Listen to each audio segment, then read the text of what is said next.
5:30 now. I've been given the go-ahead. My name is Alex Graff. I am part of the Huntsville Vegans group, which, as you guys probably know, is putting on this event tonight. So first of all, a big shout out to organizer Mike right there, to his partner Jenny, to Lucy, to Alex and Natalia, to all the Huntsville Vegans who helped get this together. I also was just saying, Natalia, that I'm going to give a special shout out to those samosas because they were awesome. If you missed the samosas, I'm sorry. What? Who made it? Natalia in the back there. Yeah. They're so good. So thank you guys, actually, not just for coming out and braving the weather, but also for bringing food too. That's awesome. We really appreciate it. So welcome to Forks Over Knives. As you guys probably know, this is a documentary about plant-based nutrition. I'm not going to get too far into the specifics of plant-based nutrition because, one, I could be up here for hours, and two, that's what the film is for. I do want to kind of get the ball rolling though by asking a question, which is, by show of hands, who in this room considers themselves healthy? Generally speaking. No? Yeah. Okay. So now I'd ask you to take a second and think about why you raised your hand. Is it because you are proactive about your health? Do you do things every day that benefit your health and well-being? Do you make informed choices based on the information that you've gathered from multiple sources, through critical thinking, through listening to your own body, common sense, all of that stuff? Or do you measure your sense of health based on a lack of symptoms? Do you wake up in the morning and sort of feel like, I don't necessarily feel my best, but I don't feel awful. I'm not ill. Or when you do have a symptom, if you're like half of America, you're on a prescription drug, for instance, but maybe that prescription drug is treating the symptoms, and so you think, I'm fairly healthy, right?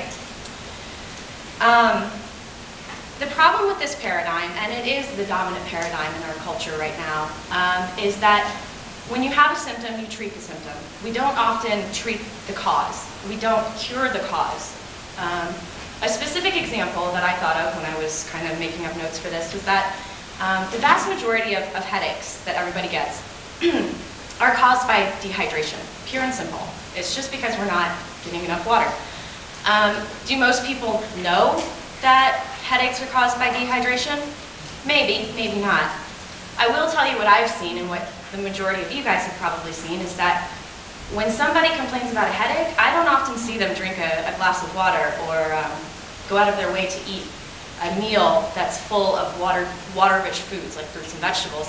I see them reach for the ibuprofen or for the aspirin that's either in their purse or in their medicine cabinet or on their kitchen counter because they're taking it so often.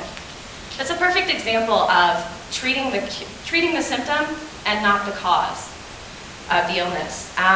More specifically, and a little bit more to do, let me back up, more personally and more to do with plant-based nutrition in particular, I'll tell you, when I was a little kid, from about the age of like 5 or 6 up until I was a teenager, I used to get really bad migraines, which is really uncommon for children. Typically you get migraines as an adult due to any number of reasons. It was so unusual and they were so bad that my parents took me to several different doctors, several different hospitals. I did sleep-deprived EKGs, CAT scans, just the whole works. I was given different medications and different ways to try and treat it. Nothing seemed to work.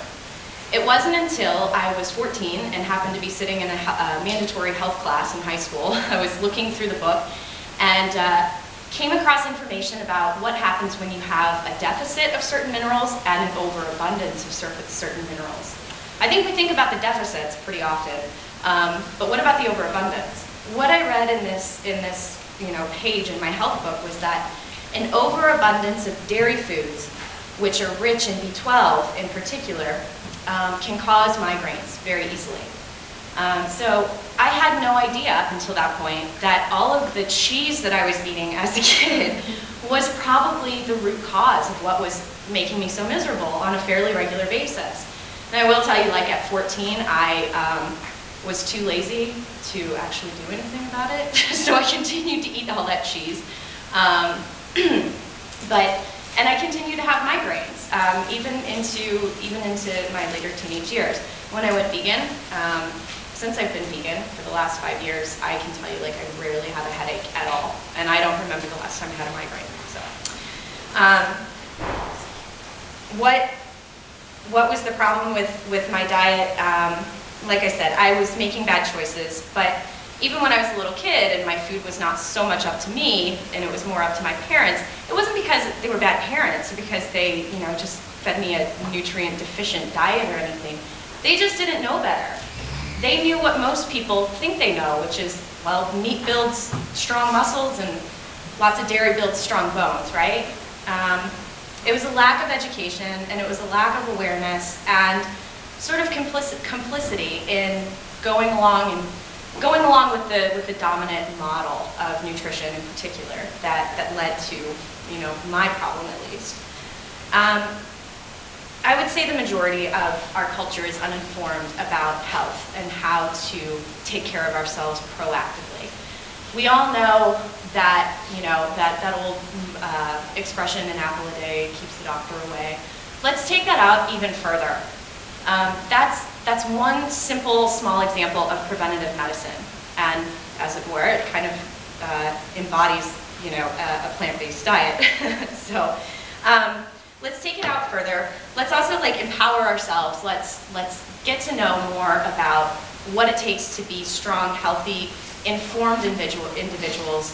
And I would say a great jumping off point is to start with a plant-based diet. So not only is that empowerment going to benefit your own health, but you can take that information and spread it to your loved ones. I know I've done that in my life, and I feel like my family and a few of my friends are better off. Their health is better off as a result of it, and it just kind of grows and spreads. Let's be a healthy culture that is informed and knowledgeable and does not just kind of go along with what popular culture or the ads tell us. This movie is going to break down a lot of those stereotypes for you and answer a lot of those questions. So again, I won't go too far into the specifics, but I do invite you to make tonight sort of a life-changing night. This movie could be the thing that starts you down the path towards veganism. I hope it does. Maybe tonight is your last night of eating any sort of animal-based products. A lot of us in the vegan group here are ethical vegans. We do it for animal issues. Maybe that's not your cause, but maybe you can get to learn a little bit more about that. So least among the reasons to go vegan is for your own health. There are plenty of other reasons, including animal issues. So yeah, so here's your invitation to make tonight a really impacting night on your life and on the lives of those around you who may not be here. And here's your invitation too to stick around and discuss the movie, discuss a little bit more about plant-based nutrition. Whenever it's all done, we'll have a little bit of time. A few of us will sit up here, and a few of us who feel qualified, and if you're among them, join us. Sit up here and kind of answer any questions that people may have. But again, stick around, ask questions, share information, share more food.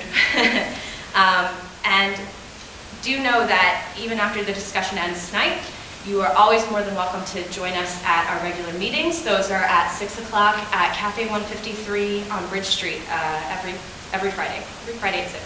So we've got tons of events that happen throughout the month. I won't even begin because there are quite a few of them. But go online, check out the Facebook page, check out the website, HuntsvilleVegans.com. And yeah, just talk to us if you need any more information other than that. Last thing, aside from, I think a lot of you guys have already found your nutrition packets on your chairs. That's great. Take those home. We've got extras, so if you know somebody who would benefit from that information, take those. And then, excuse me, last but not least, if you want to come out for our next film night, we invite you to come to Bold Native. It is a movie all about animal liberation. So what you guys may or may not have heard about the act of releasing animals from cages on mink farms or animal labs and stuff like that. The media oftentimes gets those stories wrong. This film is not a documentary, but more of a, it's a fictitious portrayal of something that is very real. So anyway, it's a fantastic movie. That is February 9th. February 9th, probably here at the library. Probably, but we're going to figure that out for sure. So you should have a flyer, or there are flyers over there with the other information on the table. Old Native for February 9th at the library, and we're also going to have a guest speaker, Peter Young, who is in the back, actually, right now. So shout out to Peter Young. I told you I'd do that. So. All right, guys, thank you very much for letting me get up here and talk. I hope you enjoyed the film.